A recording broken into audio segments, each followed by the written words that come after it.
सोचो एक ऐसी कौम जिनके जिस्म पहाड़ों जैसे मजबूत थे, जिनके कद बादलों को छूते थे और जिनके कदम जमीन पर पड़ते तो मिट्टी भी लर्ज उठती थी। ये कौम आद थी। वो अपनी ताकत पर इतना यकीन रखते थे कि हंसते हुए कहा करते, हमसे ज्यादा ताकतवर कौन है? उनके लिए कुदरत सिर्फ एक चीज थी जिसे फतह करना है। उनके शहरों में बुलंद व बाला सितून थे, खुले मैदान थे और उनके घोड़ों की टापों से एहकाफ की जमीन गूंजती रहती थी। मगर इस शान व शौकत के बीच एक चीज आहिस्ता आहिस्ता खो रही थी, अल्लाह का खौफ। रात के सन्नाटे में जब हवाएं चलती थीं तो कभी कभी वो हुआ सिर्फ ठंडक नहीं लाती थी, बल्कि यूं महसूस होता जैसे कोई खामोश वार्निंग हो। मगर कौम आद हंस कर कहती, ये हुआ भी हमारी गुलाम है। उन्हें क्या मालूम था कि जो हुआ आज उन्हें ताजगी दे रही है, कल वही हुआ उनका नाम वो निशान मिटा देगी।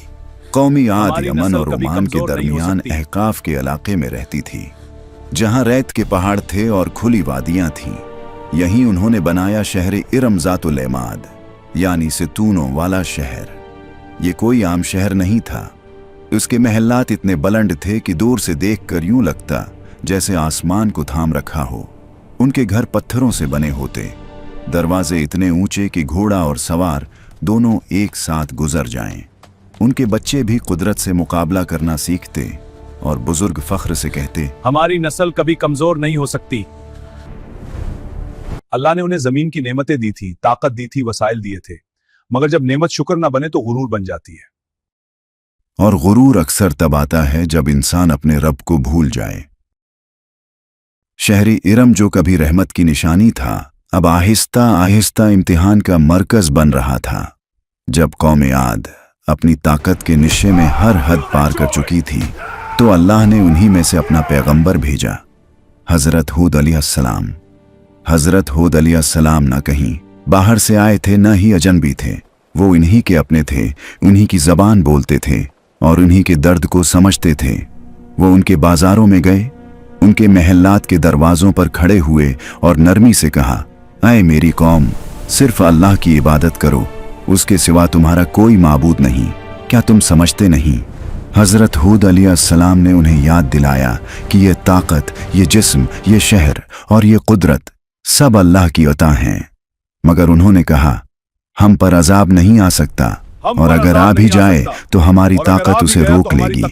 जब दिल गुरूर से भर जाए तो हक की बात सिर्फ आवाज बनकर रह जाती है। कौम के सरदारों ने हजरत हूद अलैहिस्सलाम की बात सुनी और हंस पड़े। कहने लगे, क्या तुम हमें इसलिए रोकने आए हो कि हम अपने बाप दादा के माबूद छोड़ दें? फिर अपनी ताकत का घमंड दिखाते हुए बोले, हमसे ज्यादा ताकतवर कौन है? अगर अजाब आया भी तो हम अपनी कुव्वत से उसे रोक लेंगे। कुछ लोगों ने हजरत हूद अलैहिस्सलाम को झटलाया, कुछ ने मजाक उड़ाया। उनकी मजलिसों में गम नहीं था, सिर्फ फख्र था। उनके शहर में खौफ नहीं था, सिर्फ गुरूर था। और जब कोई कौम अपनी जबान से नहीं बल्कि अपने रवियों से कह दे कि हमें अल्लाह की जरूरत नहीं, तो फिर फैसला जमीन पर नहीं आसमान से आता है। हजरत हूद अलैहिस्सलाम ने सब्र किया, दावत जारी रखी, मगर वक्त आहिस्ता आहिस्ता अपना रंग दिखाने वाला था। वक्त गुजरता गया और कौम आद की जमीन पर एक अजीब सी खामोशी छाने लगी। वो हुआ जो पहले ताजगी का सबब थी, अब कुछ ज्यादा ही ठंडी महसूस होने लगी। बारिश रक गई, जमीन जो कभी सरसब्ज थी अब सोखने लगी। कनवों का पानी कम हुआ, फसलें मुरझाने लगीं। हजरत हूद अलैहिस्सलाम ने फिर पुकारा, ये सिर्फ मौसम की तब्दीली नहीं, ये अल्लाह की तरफ से तनबिया है।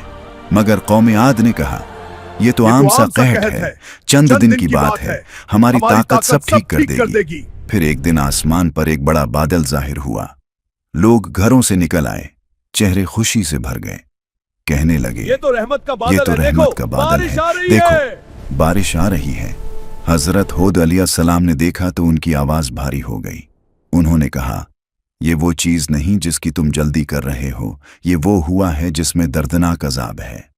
मगर कौम आद ने आखिरी मौका भी गंवा दिया। जब इंसान अपनी अक्ल को अल्लाह के फैसले से ऊपर रख ले तो फिर निशानी भी उसे रास्ता नहीं दिखा पाती।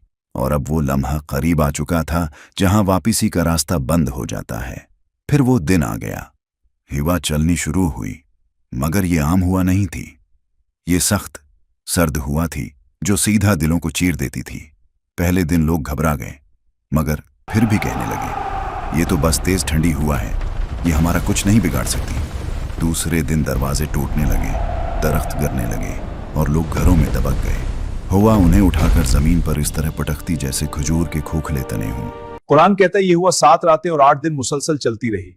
कौम आद की ताकत, उनके जिस्म और उनके महलात सब बेकार हो गए। जो कहते थे हमसे ज्यादा ताकतवर कौन है, आज उनकी लाशें अहकाफ की रेत में पड़ी थीं। मगर अल्लाह ने हजरत होद अलैहिस्सलाम और इन लोगों को जो ईमान ले आए थे बचा लिया।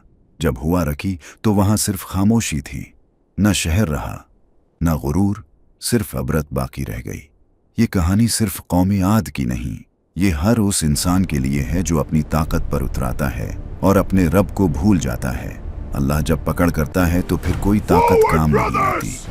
जब अहकाफ की रियत पर कौम आद का शहर खामोश हो चुका था तो हुआ के साथ सिर्फ मुट्ठी नहीं बल्कि गुरूर की कहानी भी बिखर चुकी थी। ये वो लोग थे जो अपनी ताकत पर उतराते थे, जो कहते थे हमसे ज्यादा ताकतवर कौन है। मगर जब अल्लाह का फैसला आता है तो जिस्म की मजबूती और शहरों की बुलंदी किसी काम नहीं आती। कौम आद हमें सिखाती है कि जब इंसान अपने रब को भूल जाए, जब नामत को शक्र के बजाय गुरूर बना ले, तो वही नामत उसके लिए इम्तिहान बन जाती है। आज दुनिया बदल चुकी है मगर इंसान का गुरूर वही है। बुलंद इमारतें, ताकत का नशा और अपनी कुव्वत पर भरोसा। मगर सवाल आज भी वही है, क्या हम अल्लाह को याद रखते हैं? अगर ये कहानी तुम्हारे दिल को छू गई हो तो सिर्फ सुनकर न गुजर जाना, इससे सबक लो। वीडियो को लाइक करो ताकि ये पैगाम और लोगों तक पहुंचे। कमेंट में लिखो तुम्हें उस कहानी से क्या सीखने को मिला और दुनिया के किस कोने से देख रहे हो। और अगर तुम ऐसी कुरानी कहानियां रोज सुनना चाहते हो तो चैनल को सब्सक्राइब कर लो। याद रखो, तकब्बुर का अंजाम हमेशा तबाही होता है और नजात सिर्फ अल्लाह की इताअत में है।